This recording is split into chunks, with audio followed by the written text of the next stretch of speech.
ইরানের উপর মার্কিন নিষেধাজ্ঞা বহাল থাকায় শান্তিপূর্ণভাবে চালিয়ে যাওয়া পারমাণবিক কর্মসূচি আরও শক্তিশালী করার ঘোষণা গত মাসেই দিয়েছে ইরান। মার্কিন নিষেধাজ্ঞাকে মূল্যহীন মরিয়া প্রচেষ্টা বলে উল্লেখ করে তেহরান জানিয়েছিল, joint comprehensive plan of action JCPOA থেকে বেরিয়ে আসায় ইরানের অভ্যন্তরীণ কোনো বিষয়ে কথা বলার এখতিয়ার যুক্তরাষ্ট্রের নেই। তেহরান কি সত্যিই পারমাণবিক অস্ত্র তৈরি করতে সক্ষম?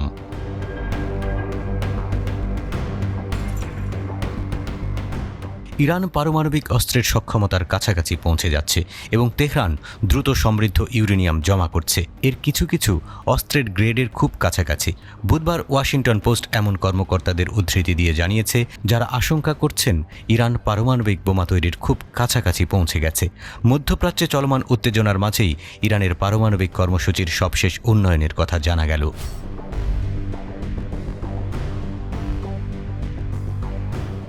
যদিও ইরানি কর্তৃপক্ষ বলছে তাদের পারমাণবিক অস্ত্র তৈরির কোনো পরিকল্পনা নেই, তবে ওয়াশিংটন পোস্ট বর্তমান ও প্রাক্তন কর্মকর্তাদের উদ্ধৃতি দিয়ে জানিয়েছে, ইরানের কাছে এখন উচ্চমাত্রার সমৃদ্ধ ইউরেনিয়াম রয়েছে, যা কয়েকদিন থেকে কয়েক সপ্তাহের সময়সীমার মধ্যে অন্তত 3টি বোমার জন্য অস্ত্র গ্রেডের জ্বালানিতে রূপান্তরিত হতে পারে। সিদ্ধান্ত নেওয়ার 6 মাসের কম সময়ের মধ্যেই একটি অশোধিত পারমাণবিক ডিভাইস তৈরি করা যেতে পারে।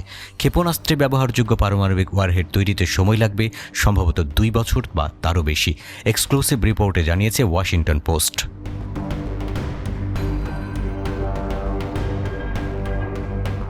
ইরানের পারমাণবিক কমপ্লেক্স ফোর্দো কমপ্লেক্স ফেব্রুয়ারি মাসে পরিদর্শকরা তাদের সবশেষ সফরের সময় চোখে পড়ার মতো কার্যকলাপ প্রত্যক্ষ করেছিলেন।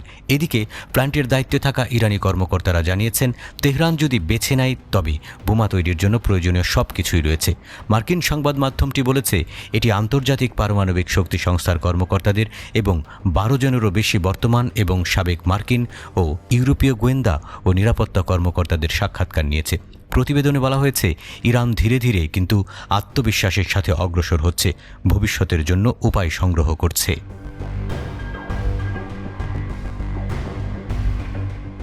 2015 সালে বিশ্বের প্রধান শক্তিগুলো ইরানের সাথে একটি চুক্তিতে পৌঁছেছিল, যার অধীনে তেহরান অর্থনৈতিক নিষেধাজ্ঞা থেকে মুক্তির বিনিময়ে তার পারমাণবিক কর্মসূচি বন্ধ করবে। 2018 সালে তৎকালীন মার্কিন প্রেসিডেন্ট ডোনাল্ড ট্রাম্প একতরফাভাবে চুক্তি থেকে সরে আসেন এবং আবারও নিষেধাজ্ঞা আরোপ করেন। ফলস্বরূপ তেহরান তার পারমাণবিক কর্মসূচি জোরদার করে, যদিও তারা বারবার এটি অস্বীকার করে এসেছে। আন্তর্জাতিক রাজনীতি বিশ্লেষক ও তাত্ত্বিকদের মতে, ইরানের সঙ্গে যুক্তরাষ্ট্র ও পশ্চিমা দেশগুলোর যে সংকট চলমান রয়েছে তার মূল কারণ হল যুক্তরাষ্ট্রের 2018 সালে পরমাণু চুক্তি থেকে সরে যাওয়া।